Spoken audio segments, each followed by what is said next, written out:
අයිබෝවන් මම නිරුක්ෂ කුමාර ප්‍රජාතන්ත්‍රවාදී ජාතික සන්ධානයේ ජාතික සංවිධායක අද දිනේ මේ මාධ්‍ය හමුව පවත්වන්නේ අපි දන්නවා රට තුල විවිධ කාරණා සම්බන්ධයෙන් අපි සිවිල් ක්‍රියාකාරීකයෝ විදිහට ඒ වගේම අපි නියෝජනය කරන දේශපාලන පක්ෂයේ විදිහට මැදිහත් වීම සිද්ධ වෙනවා.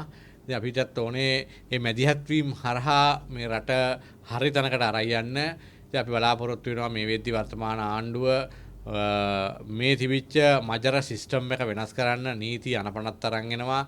ඒ වගේම මේ රටේ මේ තිබ්බ මේ නීති අනපනත් අස්සෙන් රිංගලා මේ රට බංකොලොත් කරපු ඒ වගේ මේ රට වංචාවෙන් දූෂණයෙන් පිරිච්ච රටක් කරපු ඒ දූෂිතයන්ට විරුද්ධව ආණ්ඩුව අරන් යන ඒ නීතිය ක්‍රියාත්මක කිරීමේ වැඩපිළිවෙල සම්බන්ධිනුත් අපි අපේ ස්තුතිය ප්‍රකාශ කරනවා මේ මොහොතේදී ආණ්ඩුවට.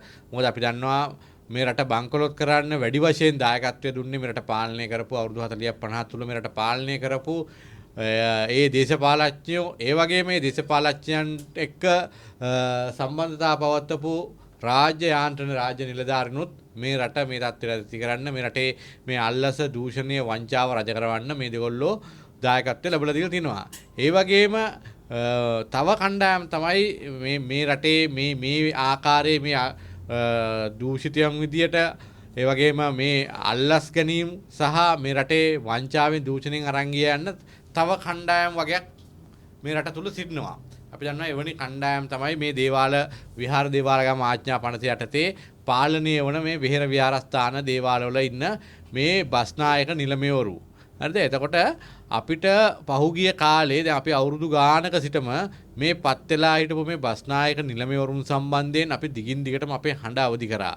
අපි දැක්ක දැන් පහුගිය දවස්වල අපි දිගින් දිගටම අපේ විරෝධතාවය ප්‍රකාශ කරා රුහුණු කතරගම මහදේවාලයේ බස්නායක නිලමේවරයා සම්බන්ධයෙන්. ඒ වගේම අපි විතරක් නෙමේ ඔහු සම්බන්ධයෙන් වර්තමාන ජනාධිපතිවරයා පාර්ලිමේන්තු මන්ත්‍රීවරයෙක් විදිහට ඉන්නකොටත් ඔහුට විරුද්ධව විශාල චෝදනා රැසක් තියෙනවායි කියලා ඔහුට විරුද්ධව පාර්ලිමේන්තුවට හඬක් අවදි කරා. ඉතින් අපි දැක්කා මේ වෙද්දී එම බස්නායක නිලමේවරයාගේ කාලය ඉවර වෙද්දීම තව අලුතෙන් කෙනෙක් පත් කරලා තියෙනවා අලුත් බස්නායක නිලමේවරයෙක්. ඉතින් අපි බලාපොරොත්තු වෙන්නේ මෙන්න මේ නීති අනපනත් වලින් පාලනය වන මේ විහාර දේවාලගම ආඥා 50 යටතේ පාලනය වන මෙන්න මේ ආයතන මේවා නිසි තැනකට නිසි කළමනාකරණයකට සහ මේවා මේ දූෂණයෙන් වංචාවෙන් තොර පාලනයකට අරන් යන්න තමයි අපි අපේ හඬ අවදි කරන්නේ.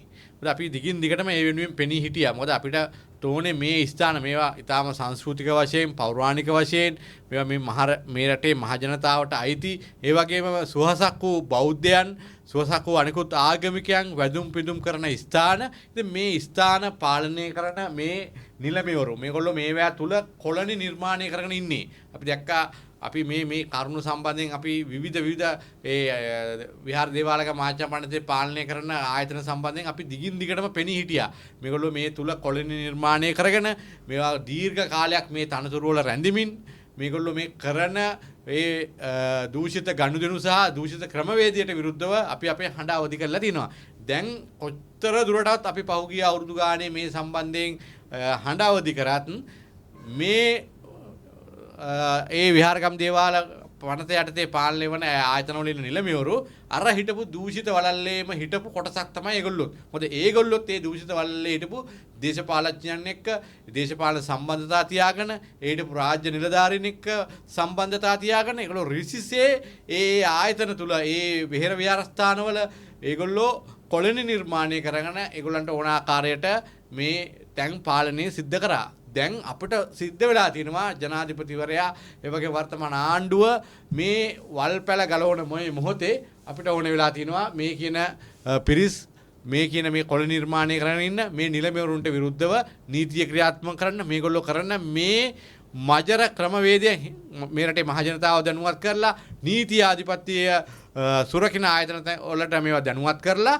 මේ වගේ තැන්වලට මේ සුවසක් වූ බෞද්ධ ජනතාවගේ සුවසක් වූ අනිකුත් ආගමික නායකයන්ගේ වැදුම් පිදුම් කරන ස්ථාන මේවා නිසි තැනකට නිසි ක්‍රමවේදයකට අරන් යන්න කටයුතු කරන්න කියන එක වර්තමාන ආණ්ඩුවෙන් ඉල්ලීමක් කරනවා. මොකද ආණ්ඩුවේ හිටපු දූෂිත වලල්ලට දූෂිත රාජ්‍ය නිලධාරීන්ට විරුද්ධව නීතිය ක්‍රියාත්මක කරනකොට මේ වගේ කොළි නිර්මාණය කරගෙන හිටපු මේ පිරිස් වලට නීතිය ක්‍රියාත්මක කරන්න කියන එක තමයි අපි වර්තමාන ආණ්ඩුවෙන් ඉල්ලා සිටින්නේ. ඉතින් අපි මේකේ එකින් එක කාරණා කියලා බලුවාම අපි පහුගිය දවස්වල වර්තමානයේ අපේ රටේ බෞද්ධයන්ගේ මුදුන් මල් කඩ බඳු වූ සී දළදා වහන්සේ තින්න දළදා මාලිකාවේ ඒ නිලමේවරයා සම්බන්ධයෙන් එහෙම නැත්නම් දියවඩන නිලමේවරයා සම්බන්ධයෙන් අපි දිගින් දිගටම අපි අපේ අප්‍රසාදය පත් කරලා තිබ්බා. මොකද ඌව නැවත සැරයක් එහි වැඩවලන දියවඩන නිලමේවරයා විදිහට පත් කරලා තිනවා. ඉතින් අපිට ඕන වෙලා තියෙන්නේ දැන් මම හිතන්නේ එතුමා මේක තුල වසර ගණනාවක් මේක පාලනය කරා, අවුරුදු 10කට එහා කාලයක් පාලනය කරා.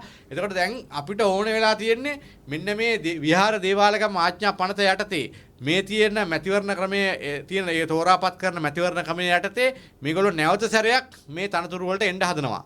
එතකොට මේ කියන දියවඩන නිලමේවරයාට විරුද්ධව බරපතල චෝදනා රසක් විවිධ පාර්ශව හරහා අපි දැක්කා අල්ලස් කොමිසමට, අපරාධ පරීක්ෂා දෙපාර්තමේන්තුවට, විවිධ සිවිල් සංවිධාන මේ නිලමේවරයාට විරුද්ධව හඬ නගලා තිනවා. ඉතින් අපිට තියෙන්නේ මෙහෙම චෝදනා සහ මෙවැනි දේවල් තියෙන මේ නිලමේවරයාට විරුද්ධව ඇයි නීතිය ක්‍රියාත්මක කරන්නේ නැත්තේ? ඒතර අපිට ඕනේ දැන් මෙහෙවැනි චෝදනා තියෙන කෙනෙක් ඇයි තවදුරටත් මේ බෞද්ධයන්ගේ මුදුන් මල් කඳ වූ සී දළදා වහන්සේ වැඩ සිටින සී දළදා මාලිගාවේ පාලනය බාර දෙන්නේ? හරිද? මේ කියන බරපතල කාරණාව අපිට තියෙනවා. ඉතින් අපිට ඕනේ මෙන්න මේක නිවැරදි කරන්න. මොකද මෙවැනි පූජනීය තැනක දූෂිතයකට ඉන්න බෑනේ. දූෂිතයක් යටතේ මේක පාලනය කරන්න බෑනේ. හරිද? මේක අපේ රටේ ඉතිහාසයේ ඉඳලා ඒ හිටපු රජවරු ඒ රජ පරම්පරාවල් ඉතාමත් අභිමාණයෙන් ආරක්ෂා කරපු තැනක් නේ. හරිද? එවැනි තැනකට මෙවැනි ආකාරයේ දූෂිතයක් දාගෙන කටයුතු කිරීමේ කටයුතු කරපු ආකාරය සම්බන්ධයෙන් ඒ විවිධ පාර්ශ්ව චෝදනා කරලා දිනවා. දැන් අපිට ඕනේ නැවත සැරයක් මේක නිවැරදි කරන්න. අපිට ඒ නිවැරදි කරන්න ඕන නිසා තමයි අපි විහාර දේවාලගම් ආච්චා පනත යටතේ බලතර තියෙන්නේ බෞද්ධ කටයුතු කොමසාරිස්වරයාට අපි ඊයේ පෙරේදා බෞද්ධ කටයුතු කොමසාරිස්වරයාගෙන් ඉල්ලීමක් කරා. දැන් මැතිවරණය පවත්වන්න හදනවා. මේ නිලමේවරයා පවත්වන්න.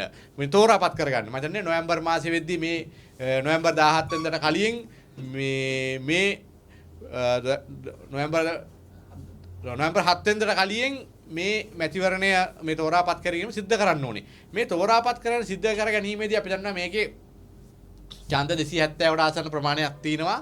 එතකොට මේකේ ඒකෙන් කාන්තා ප්‍රාදේශීය ලේකම්වරුන්ට මේකේ ඡන්දේ පාවිච්චි කිරීමට බලයක් නැහැ. එතකොට මේකේ සතර මහා දේවාලවල බස්නායක නිලමේවරු, ඒ වගේම ගිහි පාර්ශවයට, ඒ වගේම මල්ලතු සහ අස්කිරි පාර්ශවයේ පන්සල් වලට මේ ඡන්ද බලය තියෙනවා. හැබැයි දැන් අපිට තියෙන ප්‍රශ්නේ අපි දන්නවා ඕනෑම රටේ මේ රටේ ආණ්ඩුක්‍රම ව්‍යවස්ථාව අනුව මැතිවරණයක් පවත්වද්දී මැතිවරණයට ඒ මැතිවරණය සඳහා ඡන්දය පාවිච්චි කරන්නේ කවුද, මොන පුද්ගලයාද කියන එක ගැසට් කරන්න ඕනේ. අපි දන්නවා අපේ රටේ මහා මැතිවරණයක් තිබ්බොත්, පළාත් පාලන මැතිවරණයක් තිබ්බොත්, ජනාධිපතිවරණයක් තිබ්බොත් ඒ මැතිවරණය සඳහා මැතිවරණ ඡන්ද ප්‍රකාශ කරන සුදුසුකම්ලත් පිරිස කවුද කියන එක තෝරාපත් කරලා මැතිවරණ කොමසාරිස්වරයා ගෙදරට කාඩ් එකක් යවනවා. මේ අහවල් පුද්ගලයෝ මෙන්න මේ අහවල් ප්‍රදේශයේ, අහවල් ගමේ, අහවල් ග්‍රාම සේවක වසමේ මෙන්න මේගොල්ලෝ ඡන්දේ පාවිච්චි කරගෙන සුදුසුකම් ලබනවායි කියලා. අපි දන්නවා ඒක ගැසට් පත්‍රයක් මගින් ප්‍රකාශයටපත් කරලා ඒවා ඒ අදාළ පාර්ශ්ව වලට යවනවා. අපිට තියෙන්නේ දැන් ඇයි මේ දියවඩන නිලමේවරයා එහෙම නැත්නම් මේ දළදා මාලිගාවේ දළදා වහන්සේ බාර ගන්න ඉන්න දියවඩන නිලමේවරයා පත් කර ගැනීමේ ඡන්දයට ඇයි මේ කියන කවුද සුදුසුකම් ලැබපු පිරිස කියන එක බෞද්ධ කොටස කොමසාරිස්වරයා ගැසට් කරන්නේ නැති ඇයි? මෙතන බරපතල ප්‍රශ්නයක් අපිට තියෙනවා. මොකද මේක සම්ප්‍රදානුකූලව මේක සිද්ධ වෙලා තියෙන්නේ මැතිවරණයට දවස් දෙකක් තියලා තමයි මේක ප්‍රකාශයටපත් කරන්නේ. මේක එහෙම බෑ. මේක විහාර දේවාලගම් ආච්චා පනත යටතේ මේක මාසයකට දෙකකට කලින් මේක ප්‍රකාශයටපත් කරන්න ඕනේ.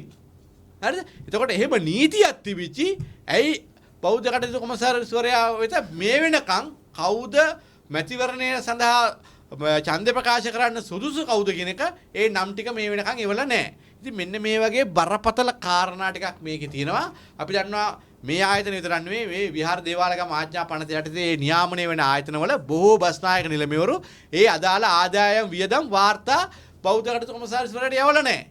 හරිද? ඉතින් මේ තුල තියෙන්නේ දැවැන්ත දූෂණයක් වංචාවක් මෙන්න මේකට විරුද්ධව තමයි අපි අපේ හඬ නගන්නේ. අපි දන්නවා මේ බස්නායක නිලමේවරු එහෙම නැත්නම් මේ දියවඩන නිලමේවරු මේ තනතුරට මුවා වෙලා මොකද අපේ රටේ මිනිස්සු පූජනීය ලෙස වන්දනාමාන කරන මේ දේවල් හරි අපි දන්නවා මේවා ආරක්ෂා කරලා තියෙනවා මේවා වැටවල් ගහලා එතකොට වෙනම ස්ථාන හදලා වෙනම වීදුරු මාලිගා හදලා වෙනම කරඬු තියලා මේවා ඉතාමත් සුරක්ෂිතව ආරක්ෂිතව තමයි මේවා ආරක්ෂා කරන්නේ මේවා මම හිතන්නේ මේ තියෙන මේ පූජනීය වස්තු මම හිතන්නේ රටේ ජනාධිපතිවරයාටත් ළඟට ගිහිල්ලා වන්දනාමාන කරන්න ක්‍රමවේදයක් නැහැ එහෙම මේ අවස්ථාවක් නැහැ හැබැයි අපට දැනගන්න ලැබිලා තිනවා මේ ඉන්න නිලමේවරු විවිධ ව්‍යාපාරිකයෝට මේ කියන පූජනීය ස්ථාන ළඟට ගිහිල්ලා ඒව අතපත ගාලා ඒව වන්දනාමාන කරන්න අවස්ථාව ලැබලා දීලා තිනවා. ඉතින් අපිට තියෙන බරපතල ප්‍රශ්නේ මේවා මේ ව්‍යාපාරිකයන්ට මෙහෙම කරන්නේ මේ ඉන්න නිලමේවරු ඒ ව්‍යාපාරිකයන්ගෙන් මුදල් අරගෙනද ඒ ආකාරයේ වරප්‍රසාදයක් ලැබලා දීලා තින්නේ. මම හිතන්නේ එහෙම වරප්‍රසාදයක් මේ රටේ ජනාධිපතිවරයාටත් නැහැ. ඒ පූජනීය වස්තු ළඟට ගිහිල්ලා ඒවා ළඟටම ගිහිල්ලා අතපත ගාලා වන්දනා කරන්න එහෙම අවස්ථාවක් දීලා නැහැ. හරිද?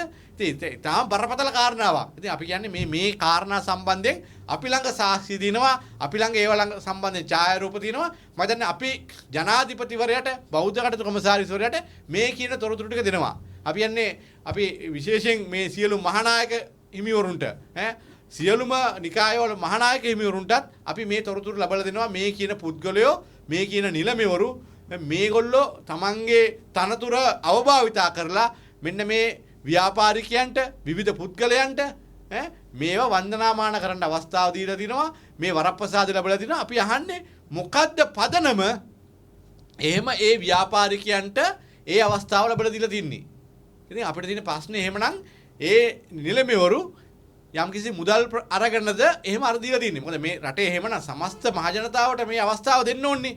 මම දන්නේ අපි දන්න විදියට රටේ ජනාධිපතිවරයාටත් ඔය පූජනීය කියන ස්ථානවල තියෙන ඒ ධාතුන් වහන්සේලා වේවා, ඒ පෞරාණික දේවල් වේවා, ඒ දේවාලවල ඒ ස්ථානවල වැඩවසන ධාතුන් වහන්සේලා ඒ ආකාරයට වන්දනාමාන කරන්න අවස්ථාවක් අපි දැකලත් නැහැ.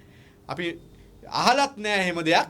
ඉතින් අපිට තියෙන්නේ අපි ළඟ තියෙන ඡායාරූප දැක්කහම අපිට බරපතල ප්‍රශ්නයක් එනවා කොහොමද මේ නිලමේවරුන් මේවා මේ ව්‍යාපාරිකයන්ට වන්දනාමාන කරන්න ඒවා ස්පර්ශ කළා වන්දනාමාන කරන්න අවස්ථාව ලැබලා දුන්නේ කියන කාරණාව.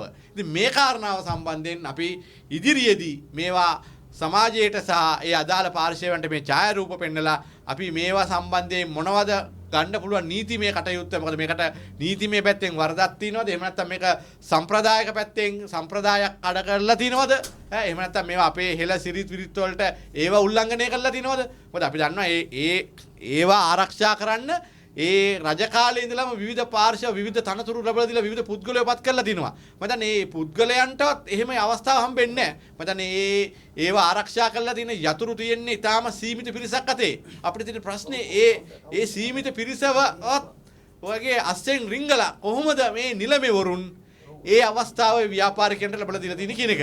ඒ නිසා අපි මේ කියන කාරණාව සහ විවිධ කාරණා තවත් කාරණා තියෙනවා මේ කාරණා සම්බන්ධයෙන් විශේෂයෙන් මම පහුගිය දවසක විශේෂයෙන් දළදා මාලිගාව සම්බන්ධයෙන් දියවඩන නිලමේවරයාගේ කාරණාව සම්බන්ධයෙන් අපි විවිධ කාරණා ඉදිරියට කරා වූ අර විශ්වවිද්‍යාලයක් සම්බන්ධයෙන් ඒ ඉඩම් අවභාවිතා කරන ආකාරයෙන් සම්බන්ධයෙන් අපි හෙළිදරව්වක් සිදු කරා.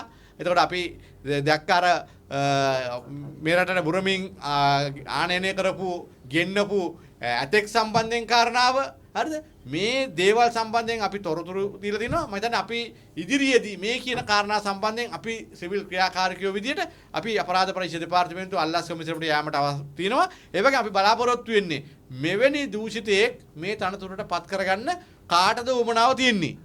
හරිද? අපි දන්නවා වර්තමාන ආණ්ඩුව ජනාධිපතිවරයා එතුමා අපි දැක්කා ඊයේ එක්සත් ජාතීන්ගේ සංවිධානය අමතලා එතුමා පැහැදිලිවම ලෝකෙට කිව්වේ අල්ලස දූෂණය වංචාව කියන කාරණාව සම්බන්ධයෙන් එතුමා නීතිය ක්‍රියාත්මක කරන ආකාරය සම්බන්ධයෙන් ඊයේ එක්සත් ජාතීන්ගේ සංවිධානයේ ඉදිරියේදී එතුමා ප්‍රකාශ කරලා තිබුණා. ඉතින් අපි කියන්නේ එහෙම දැක්මක් තියෙන එහෙම එතුමා ක්‍රියාවෙන් එහෙම අල්ලස දූෂණ වංචාව ඒවා කරපු පිරිස් වලට විරුද්ධව කටයුතු කරන මොහොතක අපි බලාපොරොත්තු වෙනවා ඇයි මේ ආකාරයේ මේ නිලමේවරුන්ට එහෙම නැත්නම් මේ දියවඩන නිලමේට සහ මේ කණ්ඩායමට විශේෂ වරප්‍රසාදයක් තියෙනවද? ඒ නිසා අපි ජනාධිපතිවරයාට කියන්නේ මෙන්න මේ කියන පුද්ගලයන් සම්බන්ධිනොත් නීතිය ක්‍රියාත්මක කරන්න ඕනේ. ඒ නිසා ඒ වගේම අපි ආණ්ඩුවෙන් ඉල්ලීමක් කරනවා. හැකි ඉක්මනින් මේ විහාර දේවාලගම ආඥා පනත සංශෝධනය කරන්න ඕනේ.